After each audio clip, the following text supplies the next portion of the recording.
Ciao ragazzi, faccio questo video per farvi vedere come mi comporto per quanto riguarda con la concimazione con Genesi. Quindi vi spiego il dosaggio che dovete tenere, che vi dico subito è semplicissimo, praticamente si va a diametro di vaso e si procede con uno schema molto facile. Quindi vi mostro anche come somministro fisicamente il mio prodotto sopra il terreno. Ovviamente non c'è bisogno di portaconcime o altre cose, via dicendo. Genesi praticamente è solubile e quindi non lascia assolutamente residui sulla pianta. Questo perché è un organo minerale, quindi è un microgranulare e ha un colore neutro. Quindi dopo già 2-3 annaffiature noterete che il concime inizia ad andare a dispersione e la pianta praticamente viene nutrita all'istante. E questo è molto utile soprattutto in questo periodo che la pianta ha bisogno di mangiare praticamente da subito. Quindi con questa concimazione andiamo a saltare tutti quei passaggi che andrebbero fatti con un concime organico. Quindi come vi ho detto abbiamo il vantaggio che quello che diamo viene assorbito al 100%. Ovviamente Genesi è un prodotto bilanciato, quindi le titolazioni sono state studiate apposta per favorire processi di formazione delle piante in questo periodo della stagione. Lo andiamo a usare praticamente da adesso fino a fine settembre, luglio-agosto compresi e soprattutto ogni 2 settimane. Come schema di dosaggio teniamo un cucchiaino raso per vasi di 40 cm di diametro e quindi ci comportiamo seguendo questa proporzione. Quindi se abbiamo un vaso che è molto grande, come in questo caso qui, che ad esempio siamo sui 60 cm, facciamo praticamente un cucchiaio e mezzo, siamo a posto per 2 settimane. Invece con vasi di 20 cm praticamente andiamo a utilizzare mezzo cucchiaino di prodotto. Ovviamente sul cucchiaino abbiamo 2 segni che contraddistinguono il dosaggio 1 e anche il mezzo dosaggio, quindi 10 e 5 grammi.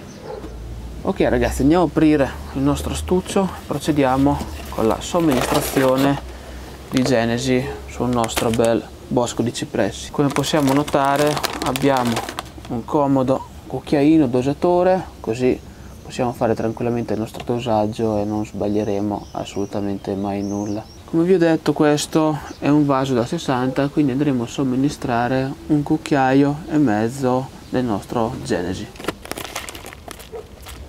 Non dobbiamo preoccuparci assolutamente di niente quando andiamo a somministrare il prodotto, lo mettiamo nella maniera omogenea su tutto il perimetro del vaso, anche vicino al piede della pianta, mi raccomando.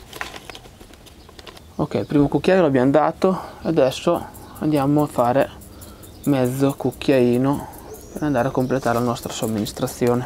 Ok, una volta utilizzato il prodotto possiamo tranquillamente conservarlo nel nostro comodo astuccio. Ricordate che il prodotto non ha assolutamente una data di scadenza, quindi può essere conservato per tutto il tempo che volete e quindi potete usarlo anche fra 1 oppure 10 anni senza problemi. Quindi per il momento siamo a posto così, abbiamo concimato con il nostro microgranulare Genesi, perciò la nostra pianta sarà ben nutrita e sostenuta per le prossime 2 settimane. Bene, visto che ci sono, diamo anche 2 informazioni per quanto riguarda questa pianta e soprattutto anche per quanto riguarda la coltivazione del cipresso, perché ormai è il momento di intervenire sulla vegetazione. Allora, innanzitutto questa è una delle mie piante preferite della mia collezione. Come già sapete è una pianta che coltivo da seme, praticamente da 13, 14, 15 anni, non mi ricordo neanche tanto bene. E mi piace ricordare che quella volta ho raccolto i semi dal cimitero e li ho buttati così in una ciotola un po' per gioco. E anno dopo anno qualcosa poi alla fine è venuto fuori. Come in tutti i percorsi che faccio con le piante, ci sono state giornate positive, certe invece negative, dove ho anche pensato di buttare via tutto perché boh, non sapevo cosa farci. Poi un bel giorno mi sono messo lì con il filo, un po' di tirante, e ho iniziato a impostarla. Però devo dire che quest'anno è stato veramente un anno fondamentale, perché dopo aver fatto l'ultimo video tutorial per quanto riguarda questo cipresso, ho notato che potevo rivoluzionare tutta la pianta cambiandoci il fronte. Quindi girando la pianta in questo fronte qua, sono riuscito ad ottenere una dinamicità veramente unica e anche un effetto veramente particolare, che gli dona eleganza e soprattutto molta naturalezza. E quindi il suo valore è praticamente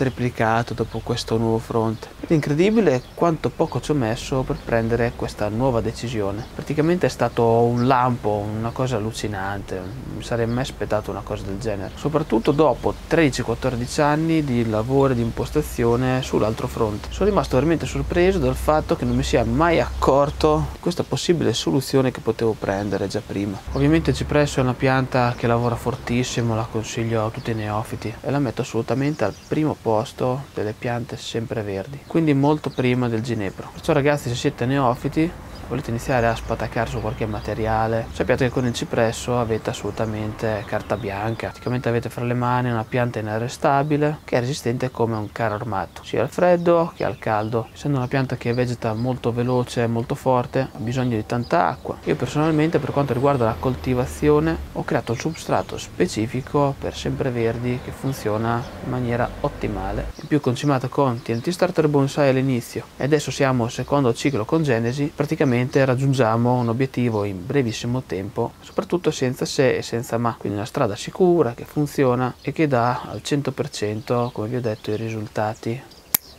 In questo periodo è quasi ora di effettuare una potatura per andare a bilanciare tutta la pianta, perché fra una settimana diventerà veramente super mega piena, perché andrà a utilizzare tutti i macronutrienti che abbiamo somministrato oggi. Quindi adesso già un pochettino inizio a fare una potatina, e più se riesco uno di questi giorni faccio anche un tutorial un po' più approfondito per farvi vedere nel dettaglio dove vado a tagliare e quali butti devo tagliare. Come sempre mi raccomando di intervenire soltanto sulla vegetazione, quella forte e che sia maturata perfettamente. Visto che ci sono, taglio un rametto che non mi serve, così vi faccio vedere già un esempio.